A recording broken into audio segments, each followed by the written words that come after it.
Baik, bismillahirrahmanirrahim. Assalamualaikum warahmatullahi wabarakatuh. Waalaikumsalam warahmatullahi wabarakatuh. Oke anak-anak, gimana? Di pagi hari ini masih pada semangat? Semangat.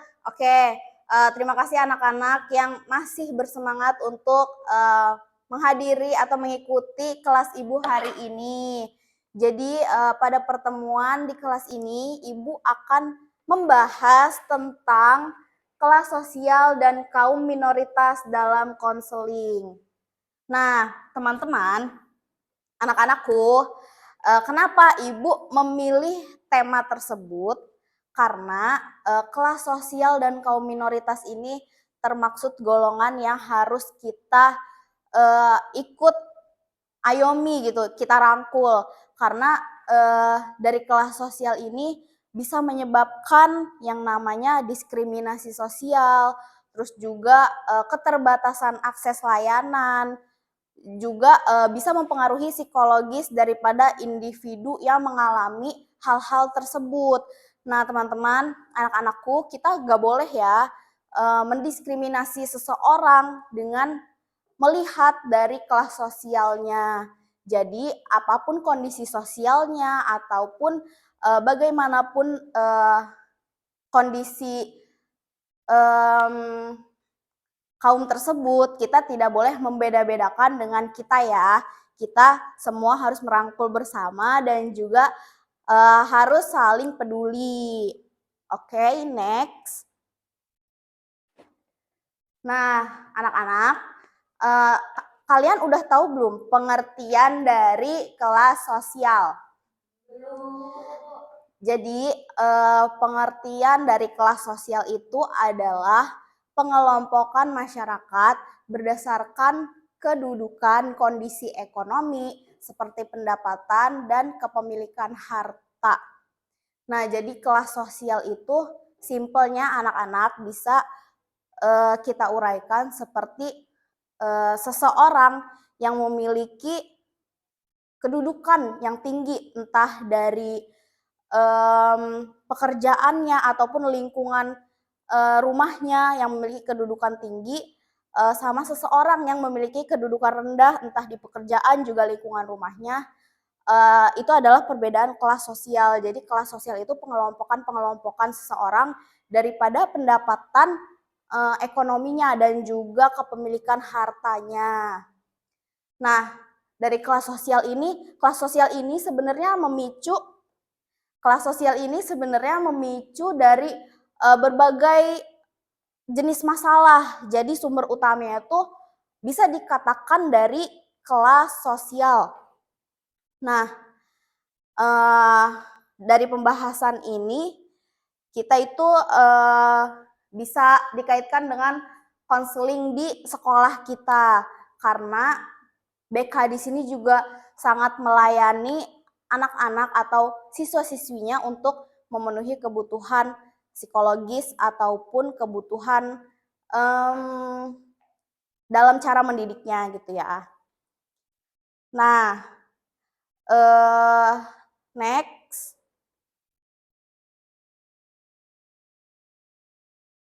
Lalu di sini juga kita ngebahas daripada disabilitas, karena kita tadi ngebahas kaum minoritas juga kan.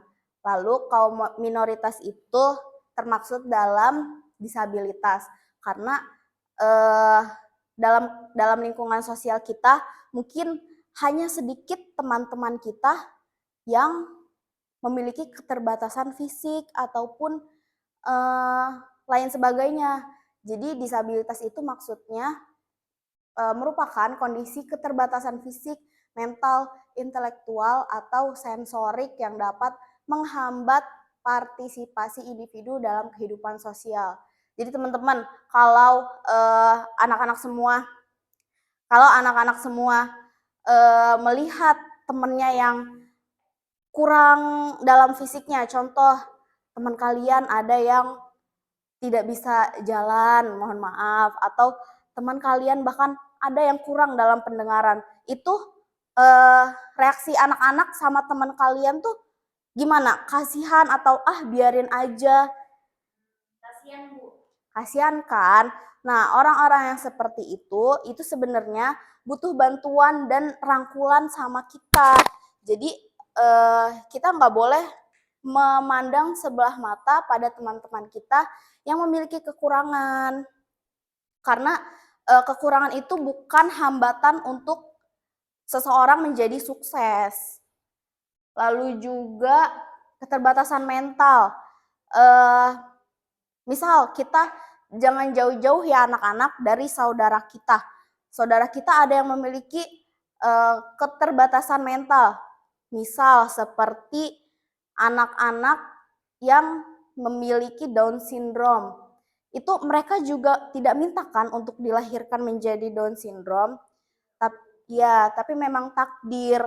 Nah, bagaimana orang tuanya, perasaan sedih orang tuanya saat tahu bahwa anak yang dilahirkannya itu adalah Down syndrome, sedih kan?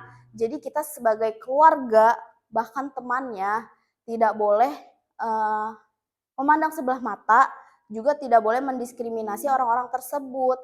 Karena ketika kita mendiskriminasi atau mengejek atau malah mengolok-olok, itu sama saja kita menghina ciptaan Allah. Lalu ada Mas belum next. Oke, selanjutnya juga disabilitas itu termaksud ke dalam kekurangannya intelektual dan sensorik. Jadi ada beberapa anak di Indonesia gitu ya yang masih dilahirkan dengan kekurangan intelektualnya atau kognitifnya.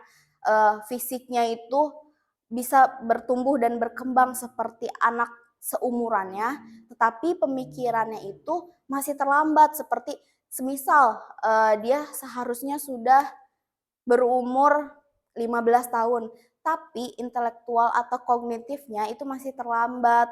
Kayak dia tuh setara kognitifnya dengan umur 7 tahun, itu ada ya teman-teman. Jadi kita tuh jangan berteman melihat daripada fisik atau hanya dari mata telanjang gitu, tapi kita juga harus benar-benar mengenal teman kita, saudara kita, lingkungan kita harus peduli akan hal itu.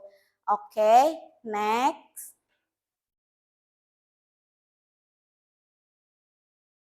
Nah, di sini ada kelas sosial dan disabilitas. Jadi, keduanya ini saling berkaitan karena kelas sosial mempengaruhi akses terhadap pendidikan, kesehatan, dan pekerjaan, sedangkan penyandang disabilitas sering menghadapi keterbatasan akses tersebut sehingga berpotensi pada kelas sosial yang lebih rendah. Sebaliknya, kondisi ekonomi yang lebih baik dapat membantu mengurangi dampak disabilitas melalui dukungan yang memadai. Nah, jadi kedua poin ini sangat bersangkutan ya, anak-anak. Kelas sosial itu bisa mempengaruhi akses kita dalam bersosialisasi, dari akses kesehatan, akses pendidikan, bahkan akses yang memiliki privilege tersendiri. Lalu dari kaum disabilitas ini juga bisa berdampak pada akses-akses tersebut. Kalau kaum disabilitas ini tidak memiliki kelas sosial yang baik, otomatis atau kemungkinan besarnya akan susah memiliki akses yang lebih baik juga. Jadi kita harus saling bantu dalam hal ini ya, anak-anak. Next. Nah, apa sih? Tadi kan kita udah ngejelasin faktor sosial itu pengertiannya apa, terus juga yang dimaksud tuh bagaimana. Nah, sekarang faktor yang bisa ngebentuk dari kelas sosial itu ada 5, yaitu kekayaan. Nah, maksudnya ini menentukan posisi sosial berdasarkan pendapatan seperti harta dan gaya hidup. Nah, faktor pembentuk kelas sosial ini bisa dari kekayaan teman-teman. Otomatis dari kekayaan itu bisa membedakan antara pendapatan dan kelihatan dari gaya hidupnya. Jadi kayak misal nih, walaupun di Jakarta banyak kan pekerja kantoran, gedung-gedung tinggi, tetapi di sisi lain Jakarta juga memiliki bagian kecil, yaitu kawasan kumuh gitu ya. Nah, itu tuh cuman dibatasin sama tembok doang kan, jadi kayak pemerintah juga bukannya merenovasi atau menggusur lahan-lahan yang menyebarkan wabah penyakit, tapi justru malah ditemboki saja gitu. Jadi kelas sosialnya kelihatan banget dari yang gedung tinggi, orang-orang kantoran berpindah ke lingkungan yang kumuh, ya, yang dimana pekerjaannya itu sebagian besar pemulung ya, terus apa lagi? Pengemis, iya benar. Nah, di situ faktor pembentuk kelas sosial itu bisa terjadi salah satunya. Lalu dari kekuasaan dan wewenang. Nah, maksudnya itu individu dengan pengaruh atau otoritas tinggi berada di lapisan atas. Jadi, misal nih teman-teman, eh, orang tua teman-teman dari satu kelas ini aja, pasti ada yang salah satunya dari orang tua yang memiliki jabatan. Bahkan dalam kelas ini juga beragam kan, ada yang memiliki jabatan atau orang tuanya ada yang hanya buruh atau pekerja honorer gitu kan. Nah, dari situ bisa termaksud dalam faktor pembentukan kelas sosial. Lalu ada poin ketiga, yaitu kehormatan. Maksudnya ini adalah berdasarkan penghargaan masyarakat, misalkan jasa, usia, dan moral. Contoh kehormatan dalam lingkungan sosial itu adalah ketika seseorang dalam lingkup rumah gitu. Nah, di situ tuh ada sesepuh yang emang sudah dari lama sejak awal menempati rumah itu. Lalu orang tersebut pengennya tuh dihargai atau dibangga-banggakan oleh tetangga sekitarnya, kayak saya ini udah tinggal dari sejak dulu loh, saya ini orang yang pertama kali menginjakan di sini, kalian harus apa-apanya izin ke saya gitu misalkan. Jadi ibaratnya melangkahi yang seharusnya, yaitu ketua RT, ketua RW gitu semisalnya. Lalu juga jasa, ada beberapa orang yang meninggikan harga dirinya karena jasa. Mungkin contohnya seperti ini, seseorang yang sering dianggap serba bisa atau multi talent gitu, itu kadang ada yang, ini beberapa ya, ada yang kayak dia ngerasa saya bisa semuanya loh, nanti juga kalau seseorang ada yang butuh saya, mereka datang ke saya, jadi saya nggak perlu berbaur dengan mereka. Mereka juga butuh saya, jasa saya, dan juga kemampuan saya gitu. Nah, dari situ juga bisa masuk ke faktor dalam kelas sosial. Lalu ada ilmu pengetahuan. Nah, maksudnya itu adalah pendidikan dan gelar mempengaruhi kedudukan sosial. Nah, misal nih teman-teman bergaul dalam teman-teman kuliah. Nah, di situ pasti pada membuka topik di obrolannya tentang kayak bagaimana kuliahannya, terus juga ada yang udah lulus atau belum, padahal satu angkatan tapi ada yang lulusnya telat. Jadi membangga-banggakan, oh saya udah S1 loh, cepet kan gitu. Padahal dilihat sukses atau tidaknya bukan dari hanya gelar atau S1 gitu ya teman-teman.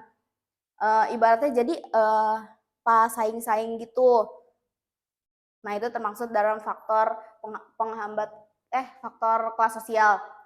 Lalu yang terakhir ada keturunan.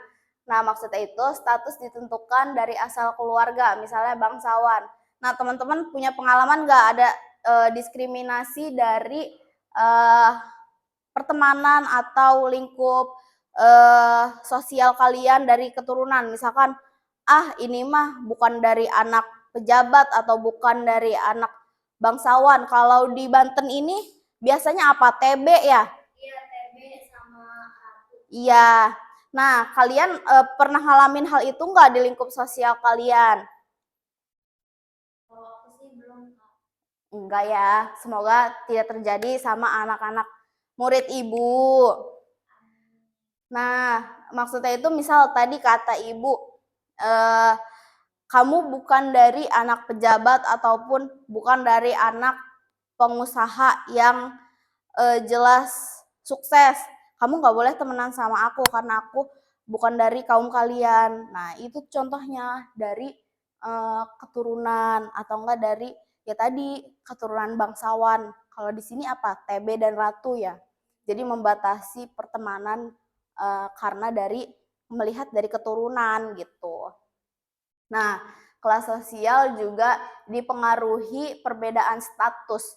Contohnya, pendapatan, pendidikan, pekerjaan, dan dapat berbentuk ya seperti itu. Nah, jadi kelas sosial ini dipengaruhi perbedaan status. Tadi pendapatan tuh termaksud yang sangat faktor yang sangat jelas. Jadi mempengaruhi ke pendidikan juga pekerjaan. Next.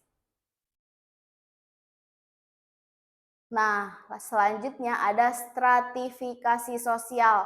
Apa sih stratifikasi sosial itu? Stratifikasi sosial adalah pembagian masyarakat ke dalam lapisan-lapisan berdasarkan status, kekuasaan, prestis, dan akses terhadap sumber daya. Nah, dalam konteks konseling, perbedaan lapisan ini mempengaruhi secara individu memahami masalah, mencari bantuan, dan menerima layanan. Karena seseorang yang membutuhkan konseling atau yang dinamakan klien ini dari kelas sosial yang berbeda, sering menghadapi peluang yang tidak sama dalam pendidikan, ekonomi, kesehatan mental. Nah, maksudnya itu apa? Anak-anak. Jadi stratifikasi sosial ini masuk ke dalam lapisan-lapisannya setelah tadi diskriminasi dalam pendidikan. Itu kita masuk ke dalam pendidikan. Jadi sosialisasi seseorang yang mungkin mendapatkan diskriminasi itu akan jauh berbeda dengan anak-anak yang tidak didiskriminasi, kayak anak-anak yang memiliki keterbatasan akses pendidikan, juga kurangnya pendapatan dari hasil orang tuanya.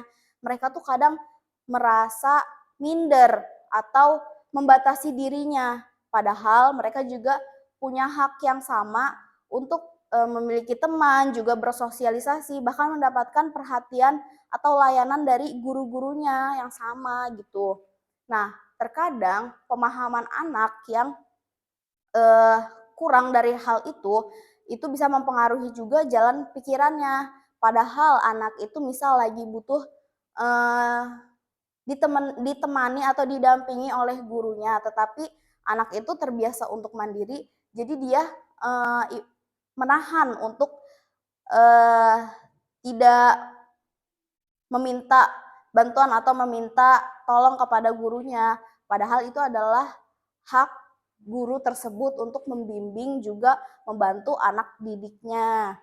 Jadi misal di suatu sekolah itu kan pasti ada BK-nya kan. Nah di situ BK itu tidak hanya melayani untuk anak kelas 12 yang ingin lulus, yang nantinya ingin melanjutkan perkuliahan atau ke kerja, tapi BK sendiri dalam sekolah itu berfungsi untuk melayani anak-anak yang mungkin bermasalah, anak-anak yang memang membutuhkan bantuan lebih daripada guru di dalam kelasnya gitu. Lalu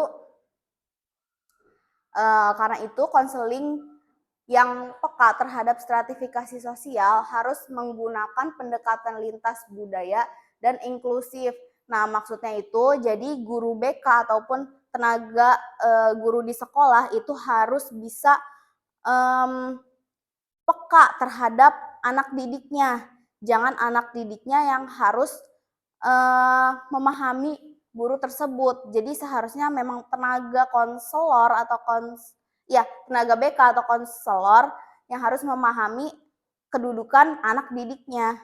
Karena anak didik tuh biasanya pemalu ya untuk jujur. Jadi kita sebagai orang dewasa juga yang harus bisa mendekati atau mengetahui pendekatan yang baik pada setiap anak karena setiap anak memiliki keberbedaan.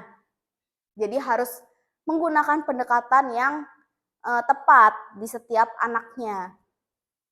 Nah, secara etis, konselor atau guru BK tidak cukup hanya memberi dukungan emosional, tetapi juga perlu berperan sebagai advokat bagi klien atau anak muridnya yang terhambat oleh ketimpangan sosial. Tuh, jadi guru BK ataupun konselor yang mempunyai klien di sekolah itu harus mengetahui apakah anak tersebut memiliki ketimpangan sosial atau tidak, karena otomatis dalam jalannya konseling itu akan mempengaruhi ketika anak tersebut memiliki ketimpangan sosial atau tidaknya di lingkungan sosialnya. Nah, selanjutnya dukungan ini dapat berupa rujukan ke layanan yang lebih terjangkau, penyesuaian layanan agar lebih inklusif, dan penguatan sumber daya sosial di lingkungan klien. Jadi dengan kita peka terhadap hal-hal tersebut kepada anak murid kita bisa menyediakan layanan konseling yang lebih inklusif, juga lebih ramah dengan klien sesuai dengan kebutuhan ataupun psikologis klien tersebut. Oke, next. Sekarang itu kita bahas dampak kelas sosial bagi individu dan masyarakat.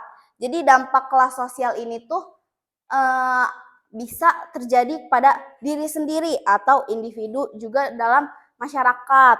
Jadi nggak cuma berpengaruh ke diri sendiri, tapi ke masyarakat juga bisa berpengaruh. Nah, kita bahas dulu teman-teman atau anak-anak yang bagian individu. Nah, di situ ada beberapa poin kan, yaitu dampak bagi individu itu ada 4. Yang pertama, terhadap konsep diri. Maksudnya dari konsep diri itu adalah individu dari kelas sosial tertentu dapat memiliki rasa percaya diri yang berbeda. Jadi antara individu A dan individu B itu memiliki kepercayaan diri yang berbeda. Karena kelas sosial tinggi cenderung memiliki akses pendidikan dan peluang lebih besar sehingga lebih percaya diri. Dan kelas sosial rendah kadang mengalami rasa minder, rendah diri atau merasa tidak dihargai.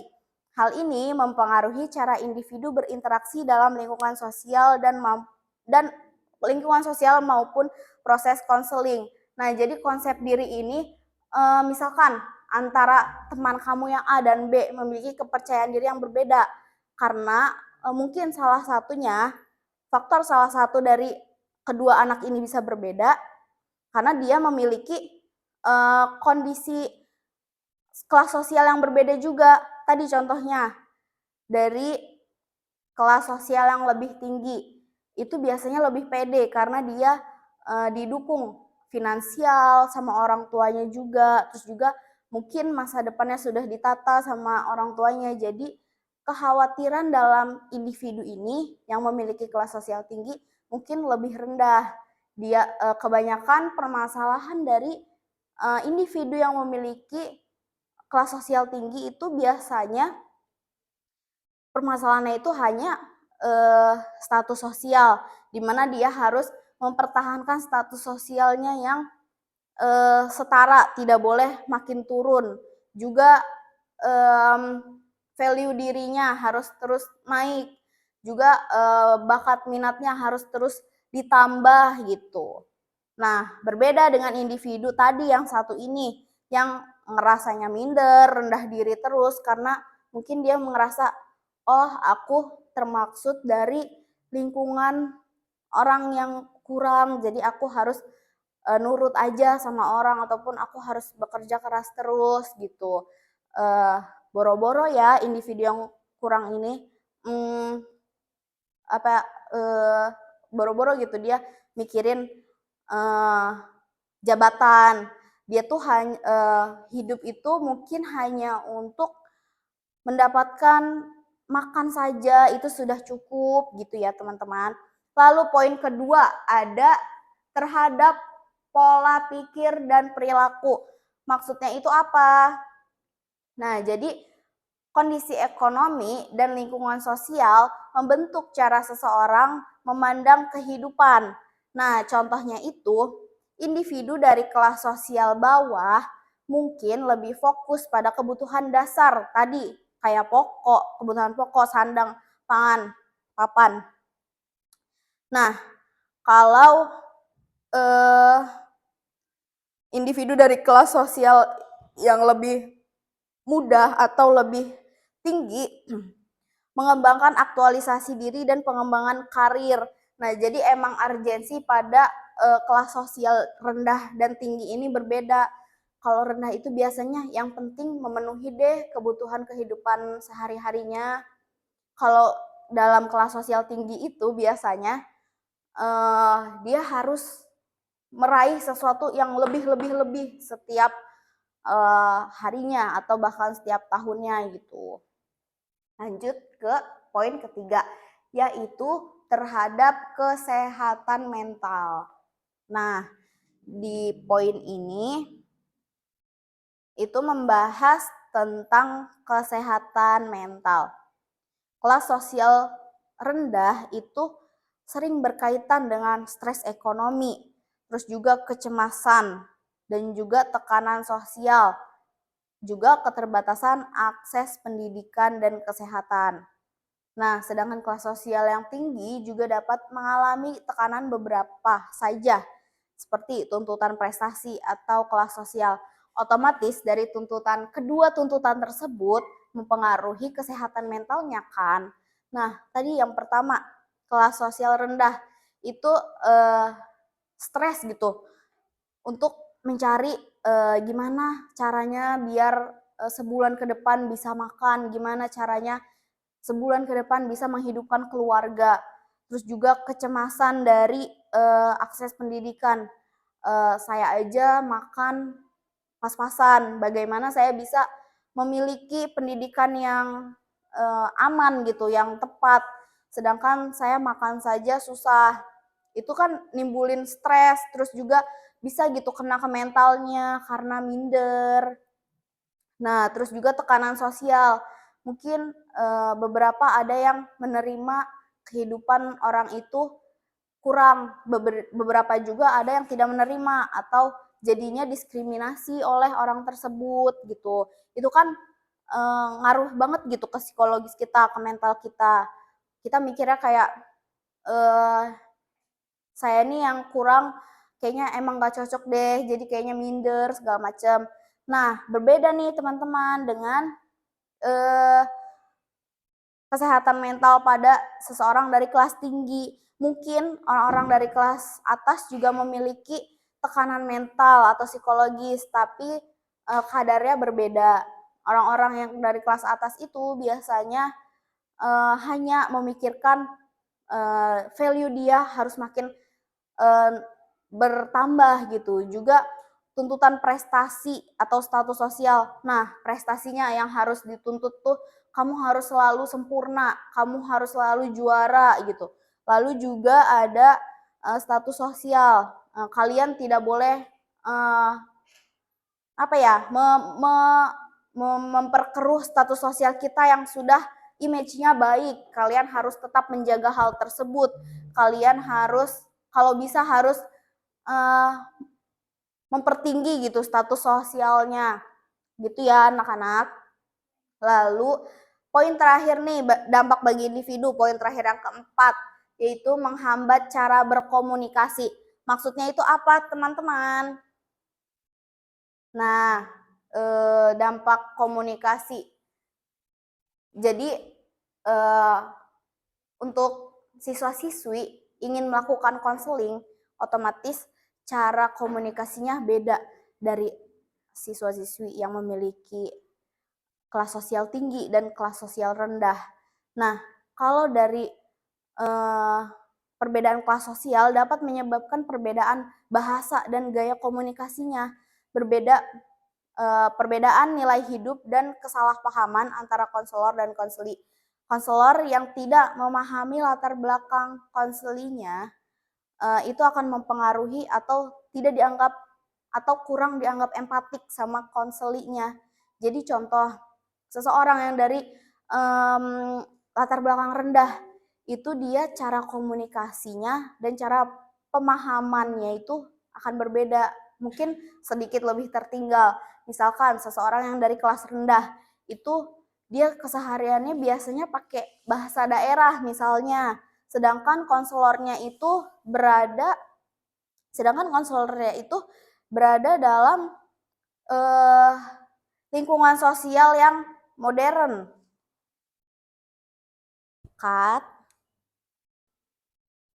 Nah, kadang konseli yang dari latar belakangnya kelas sosial rendah itu masih menggunakan bahasa daerah atau cara berkomunikasinya belum memandang secara luas gitu. Sedangkan konselor ini misal lulusan dari universitas top 10 di Indonesia, otomatis konselor ini sudah termasuk seseorang yang modern gitu ya. Jadi konselor juga tidak boleh menyamaratakan klien-kliennya. Konselor atau guru BK harus menduduki statusnya seperti kliennya. Nah, terus menghambat jalan komunikasi. Kalau dari kelas sosial yang tinggi itu biasanya memang sudah bisa melihat secara luas gitu ya. Jadi mungkin sedikit hambatannya untuk cara berkomunikasi. Juga ngerespon untuk kelas sosial tinggi dan rendah itu juga berbeda. Jadi guru BK ataupun konselor harus bisa membedakan hal tersebut tanpa ditanyakan. Nah, selanjutnya ada dampak sosial bagi masyarakat. Nah, dampak sosial bagi masyarakat juga ada 4 poin nih anak-anak. Yang pertama, kita bahas kesenjangan sosial. Tadi kesenjangan sosial lagi-lagi diulang lagi ya. Nah, kesenjangan sosial ini maksudnya itu perbedaan kelas sosial dapat menyebabkan ketimpangan dalam masyarakat. Contohnya, pada perbedaan kualitas pendidikan, perbedaan akses kesehatan, juga keadilan sosial. Nah, dalam kesenjangan sosial juga berpengaruh pada keadilan sosial. Seseorang yang kurangnya relasi atau kurangnya tidak punyanya privilege atau juga tidak punya, kalau sekarang mah bahasanya backingan ya, nggak punya backingan gitu. Kadang keadilan sosialnya itu nggak merata dalam orang-orang yang tidak memiliki akses tersebut. Apalagi akses pendidikan itu udah sangat berbeda ya teman-teman. Kita aja yang di kota, ada beberapa teman kita yang memang tidak sekolah karena apa? Lagi-lagi kesenjangan sosial, keterbatasan pendapatan gitu. Nah, lalu ada poin kedua yaitu konflik sosial. Maksudnya itu apa? Jadi kesenjangan sosial dapat memicu kecemburuan sosial. Nah, jadi menyebabkan pertentangan sosial atau konflik gitu ya, kayak diskriminasi juga perpecahan sosial. Dari konflik sosial ini bisa menyebabkan perpecahan sosial, kayak membeda-bedakan pertemanan, kamu dari kelas atas, dia dari kelas bawah, terus nanti ada konflik, ada yang membuli, itu juga mempengaruhi ke perpecahan sosial. Lalu poin ketiga ada diskriminasi sosial.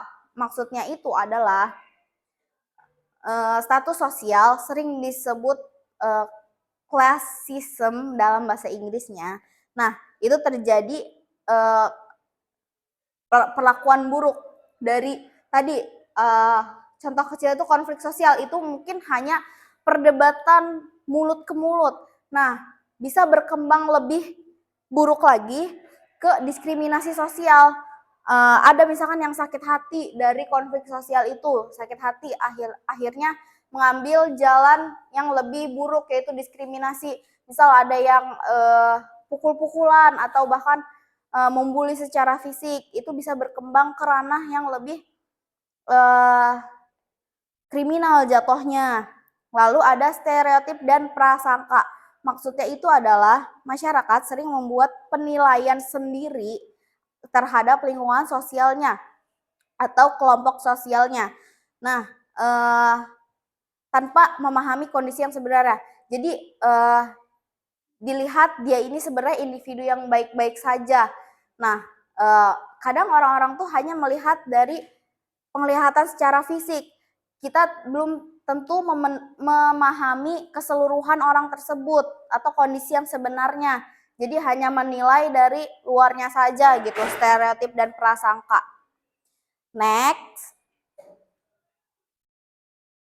Nah, kelas sosial dalam konseling. Jadi kelas sosial ini ngaruh juga ya untuk kita yang ingin konseling kepada guru BK, konselor ataupun psikolog.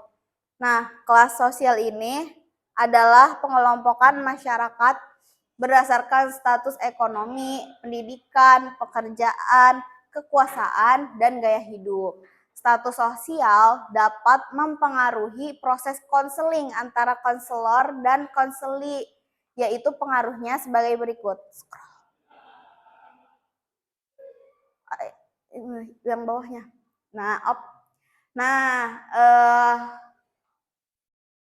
Status sosial dapat mempengaruhi proses konseling, diantaranya ada 4 poin, yaitu yang pertama, bisa berpengaruh terhadap cara berkomunikasi.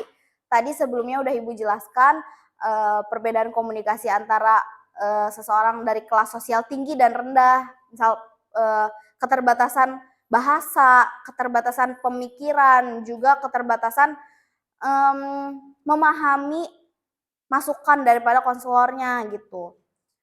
Keterbatasan secara pemahaman intinya ya.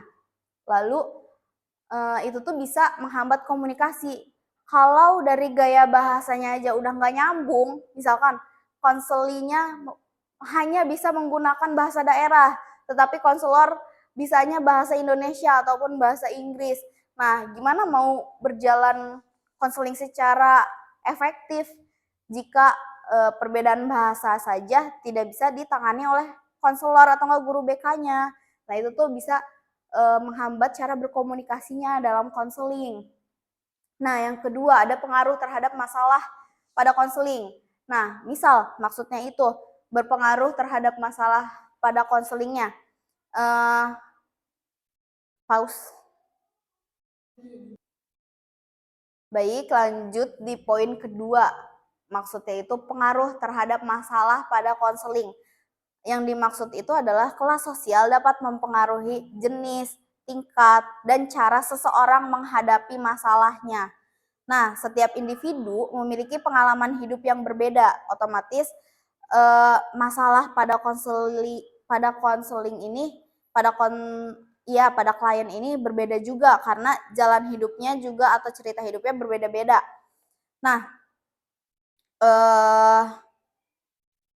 biasanya kelas sosial menengah ke bawah sering menghadapi tekanan ekonomi, pekerjaan, pengangguran, hutang, biaya pendidikan, dan kesehatan. Nah, kalau dalam kelas sosial menengah ke atas itu biasanya sering menghadapi masalah yang dituntut untuk selalu berprestasi, ekspektasi tinggi, serta persaingan sosial, dan tekanan untuk selalu menjaga citranya. Nah, jadi pengaruh terhadap masalah pada konseling. Nah, beda-beda kan pada klien itu tadi yang dari kelas sosial menengah ke bawah itu biasanya dari kesehatan, pekerjaan, hutang, juga jaminan kesehatan. Otomatis memiliki perbedaan masalah dengan konseli yang menengah ke atas. Menengah ke atas itu biasanya dituntut untuk selalu menjaga citranya, selalu baik atau harus menjadi lebih baik di setiap harinya.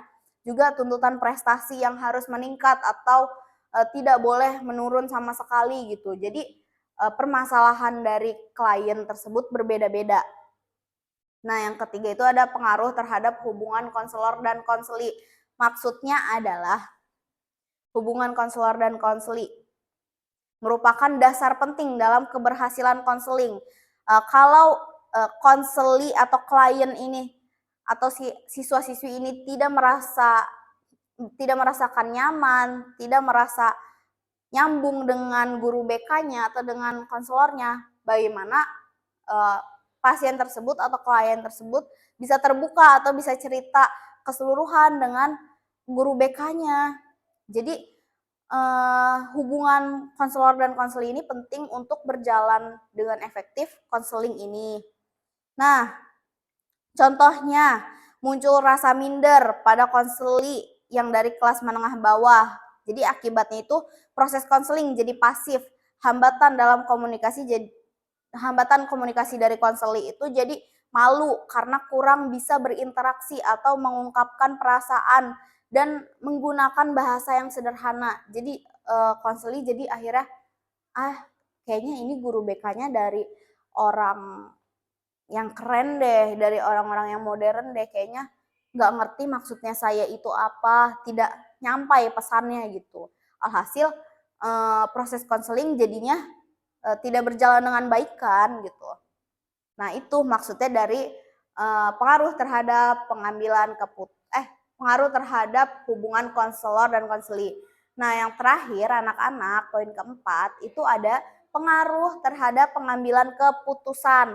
Nah, siswa-siswi atau konseli yang berbeda dari kelas sosialnya itu bakal beda ngambil keputusannya setelah hasil dari konselingnya. Nah, latar belakang sosial mempengaruhi solusi dan realistis bagi konseli. Contohnya, konselor tidak memberikan solusi yang memerlukan biaya untuk konseli yang keterbatasan akses atau keterbatasan pendapatan. Jadi konselor juga harus memahami latar belakang konseli tersebut, apakah konseli itu memiliki keterbatasan atau tidak. Jadi solusi yang akan diberikan juga akan berbeda pada setiap konselinya. Nah, itu maksudnya ya anak-anak. Lalu ada jenis-jenis disabilitas. Disabilitas itu tadi apa termaksud dalam kaum?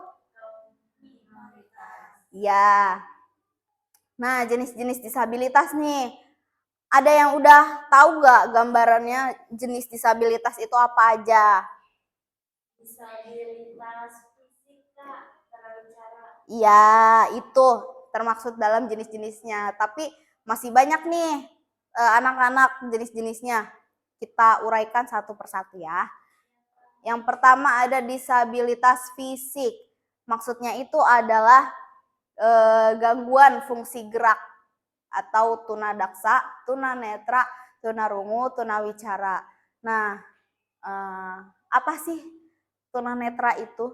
Yang nggak bisa lihat. Iya, pintar. Yang tidak bisa melihat itu disebutnya tunanetra. Kalian jangan asal sebut kayak orang buta itu bahasa yang kurang baik ya anak-anak. Emang ada kayak gitu? Mungkin ada sebagian orang yang masih menggunakan bahasa tersebut karena belum memahami kata-kata lain yang lebih sopan gitu ya.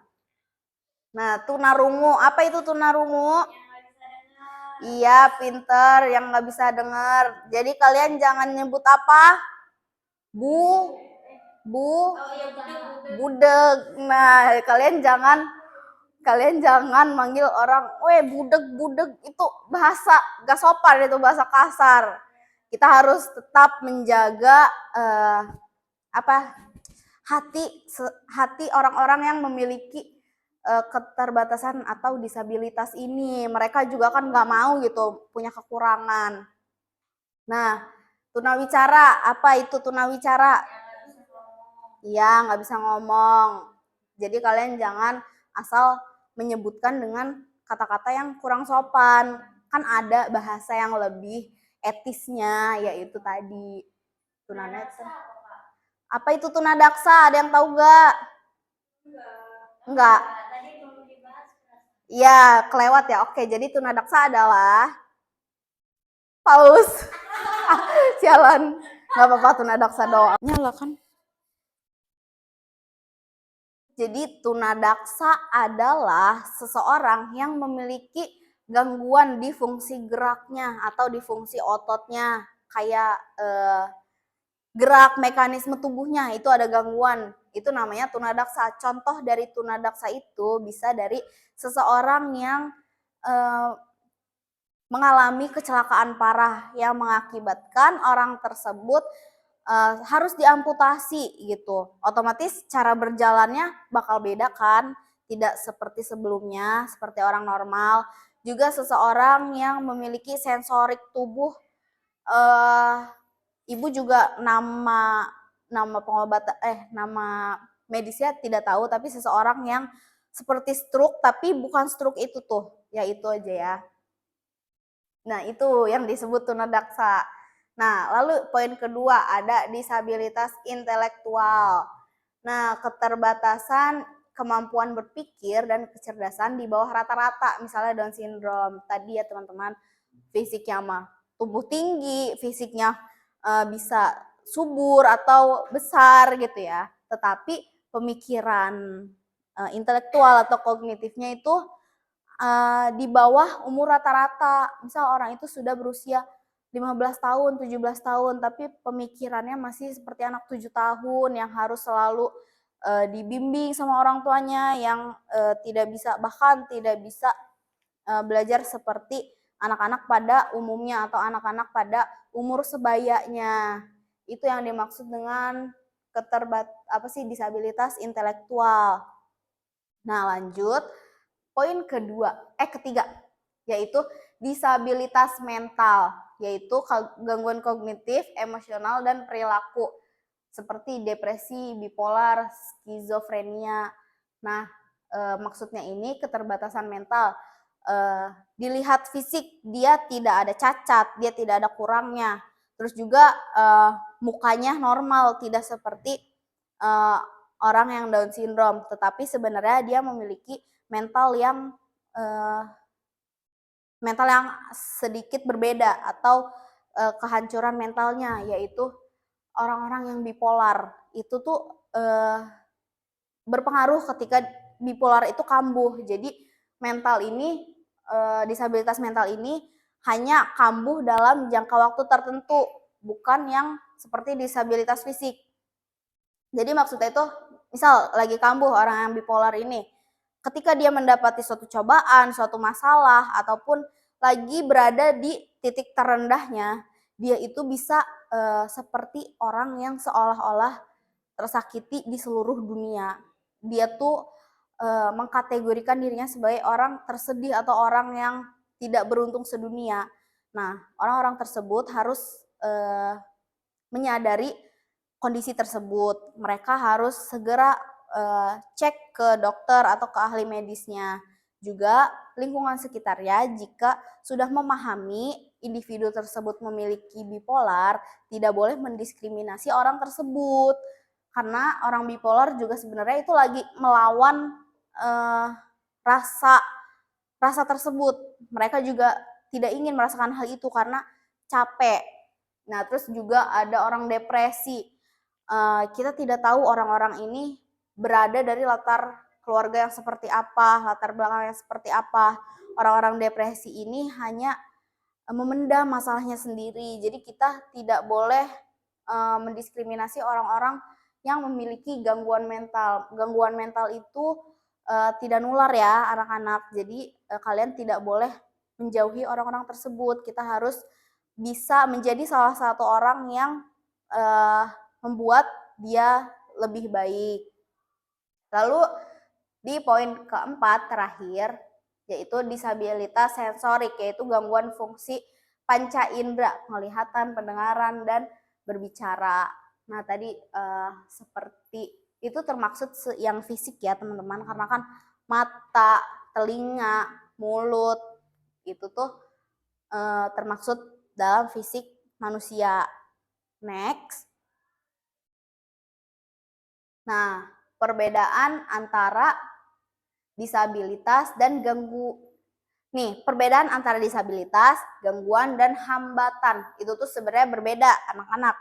Nah, maksud dari perbedaan disabilitas itu perbedaan disabilitas, gangguan, dan hambatan penting dipahami dalam konteks konseling karena ketiganya tidak selalu merujuk pada kondisi yang sama.